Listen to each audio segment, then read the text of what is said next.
بسم اللہ الرحمن الرحیم۔ السلام علیکم ناظرین، میں ہوں ساجد علی آزاد۔ 14 اگست 1947 وہ دن تھا جب برصغیر کے اندر دو ملک بنے، ایک پاکستان بنا اور ایک ہندوستان بنا، اور پاکستان ایک مسلمانوں کی ایک امید تھی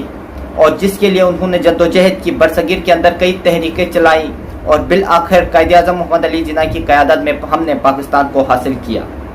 پاکستان بننے کے ساتھ ہی پاکستان کو مختلف قسم کے مشکلات کا سامنا تھا، لیکن اس ٹائم کے بہادر اور نڈر لیڈرز نے ان مشکلات کا سامنا کیا اور پاکستان کو ان مشکلات سے باہر نکالا۔ اس کے بعد پاکستان کے اندر کئی مشکلات جنم لیے، پھر بھی پاکستان ان سے باہر نکلا اور پاکستان اپنے پیروں کے اوپر کھڑا ہونے میں کامیاب ہوا۔ کبھی بھی پاکستان جب سے بنا تھا، اس کے بعد سے جو پاکستان کے مخالف جو ہوائیں ہیں وہ تیز ہوئی تھی اور پاکستان کے دشمن ہیں وہ ہمیشہ پاکستان کو کمزور کرنا چاہتے تھے۔ دیکھو، پاکستان کی جب ہم جغرافیہ کی بات کرتے ہیں تو پاکستان ایک دنیا کے اندر اس جگہ پہ واقع پذیر ہے جس کے پاس پہاڑ بھی ہیں، دریا بھی ہیں، میدان بھی ہیں اور ریگستان بھی ہیں۔ دیکھو، اکنامکس جب دیکھتے ہیں کسی بھی ملک کی ترقی کے اوپر تو وہ سب سے پہلے دیکھتے ہیں اور وہ یہ اس چیز کے اوپر فوکس کرتے ہیں کہ آیا اس ملک کے پاس پہاڑ موجود ہیں، آیا اس ملک کے پاس دریا موجود ہے، آیا اس ملک کے پاس میدان موجود ہے۔ کیوں؟ اگر جس ملک کے پاس پہاڑ ہوتے ہیں تو پہاڑوں کے اوپر برف جم جاتی ہے اور اس ملک کو سالہ سال کیونکہ برف پگھلنے کی وجہ سے وہ جو ملک ہے اس میں پانی کی کمی نہیں ہوتی۔ جب ہم بات کرتے ہیں سمندر کی، سمندر کیوں ضروری ہے ایک ملک کے اکنامی کے لیے؟ جب معیشت کی جب ہم بات کرتے ہیں کسی بھی ملک کی تو وہ سمندر کے اوپر ڈیپینڈ کرتا ہے، کیونکہ سمندر سے ہم ٹریڈ کر سکتے ہیں، سمندر سے ہم ذرا مبادلہ زیادہ سے زیادہ کما سکتے ہیں ایز کمپیئر ٹو ہم جو زمینی راستے ہیں ان سے۔ پاکستان کے پاس 1500 کلومیٹر کے اوپر پھیلا دریا ہے اور بلوچستان کے ساتھ، اور دنیا کا سب سے گہرا جو پورٹ ہے گوادر وہ بھی پاکستان کے پاس ہے، جس کی وجہ سے پاکستان اپنا جو ہے معیشت کو بہتر بنا سکتا ہے۔ اور جو تیسری بات ہم جب کرتے ہیں پاکستان کے پاس میدان ہے، آیا پاکستان کے پاس میدان ہے کہ نہیں ہے؟ دیکھو، 40% ہمارا پنجاب اور سندھ بلکہ پورے پاکستان کا جو 40% جو ایریا ہے وہ میدان پر محیط ہے، جس کے اوپر ہم ایگریکلچر کے ذریعے سے ذرا مبادلہ کما سکتے ہیں، بلکہ اپنے ملکی جو اشیاء خرونوش ہیں ان کو پورا کر سکتے ہیں، بلکہ ہم ان جو فصلوں کو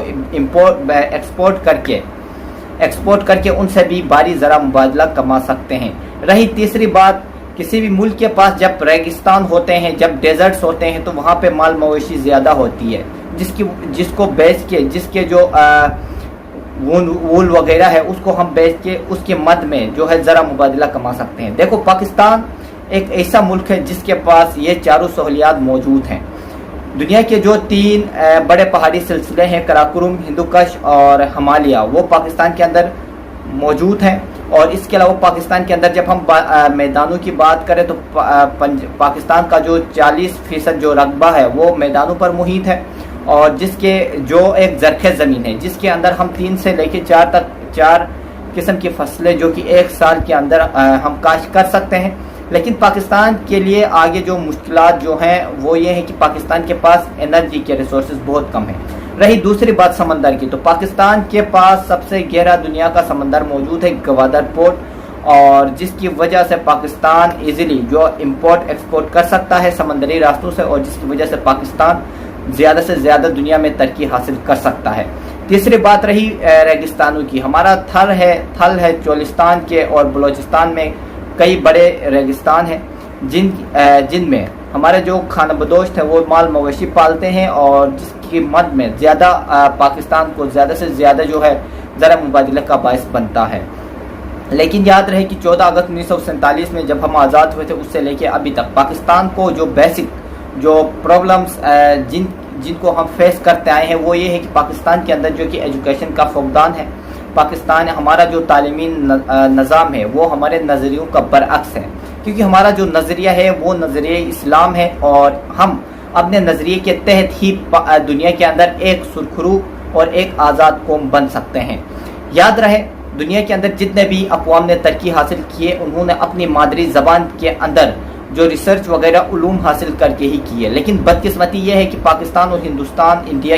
پاکستان اور بھارت انڈیا کے اندر پڑھاتے اردو میں ہیں، اور لیکن جو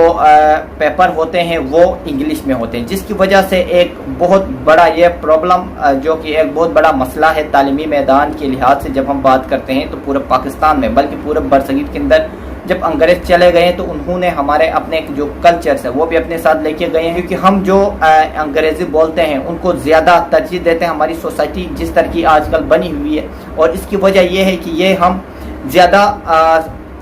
جو زبان ہے انگلش، اس کو ہم زیادہ فوکس کرتے ہیں ایز کمپیئر ٹو اردو، جبکہ ہماری جو قومی زبان ہے ہمیں سب سے زیادہ اس کو اپنے جو دفتری جو زبان ہے، یا پھر ہمارے جو ایجوکیشنل انسٹیٹیوٹ ہیں، ہمارے جتنے بھی بڑے ملکی لیول پہ جتنے بھی پیپرز ہوتے ہیں وہ بھی اردو میں ہونے چاہیے، لیکن بدقسمتی یہ ہے کہ یہ نہیں ہو رہے ہیں، اور اس کی وجہ یہ ہے کہ پاکستان کے اندر آئے روز جو کہ غربت بڑھتی جا رہی ہے، جو ہے لٹریسی ریٹ کے اندر بے حد کمی آج کل پائی جا رہی ہے،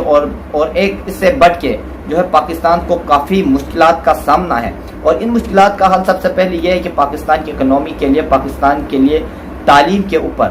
دیکھو، جاپان 1945 اور 46 میں مکمل طور پہ تباہ ہوا تھا، اس کے بعد انہوں نے یہ فیصلہ کیا کہ ہم نے جو ہے اپنے تعلیمی نظام کے اوپر فوکس کرنا ہے۔ انہوں نے اپنے نوجوانوں کو، اپنے یوتھ کو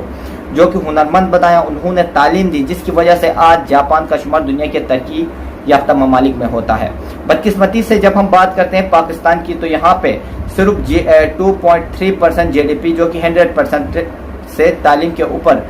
جو کہ سالانہ لگایا جاتا ہے، جس کی وجہ سے پاکستان کے اندر جو کہ تعلیم جو کہ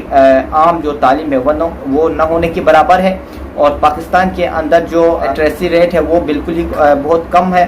جس کی وجہ سے پاکستان کو کافی مشکلات کا سامنا ہے۔ جب تک کسی بھی قوم کے اندر علم نہیں آئے گا، شعور نہیں آئے گا، وہ قوم کبھی بھی دنیا کے اندر ترقی حاصل نہیں کر سکتی۔ اپنا خیال رکھیے گا، دعاؤں میں یاد رکھیے گا۔ اپنے میزبان ساجد علی آزاد کو دیجیے اجازت۔ اللہ حافظ۔